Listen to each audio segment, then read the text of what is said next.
Season 2, Part 2 of Wednesday has just been released, and with it being almost a month since the first 4 episodes landed on our screens, we now had the 4 episodes that would see off the season.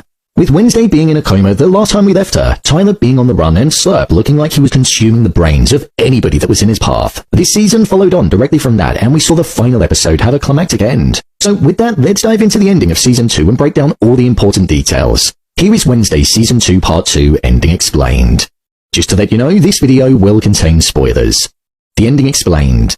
Well, with the premonition of Enid's death being on the horizon in this season, and us thinking that it was going to come at the hands of Tyler, that wasn't actually the case, and it didn't end up happening. It was close to happening due to Wednesday reading the writing on Rosalind Rotwood's grave and her hand being removed from the candle, which meant that there was going to be a price to pay, and that price was set to be her life following both Enid and Wednesday's minds being switched. If they didn't manage to switch back, then it meant that the both of them would die. However, as we saw, with the both of them understanding each other properly for the first time in their friendship, they managed to regain their bodies back, which meant that neither of them died and the premonition no longer existed. But instead, there was a different one that took its place. There was a gravestone that was present, which showed that an Addams family member was going to be killed.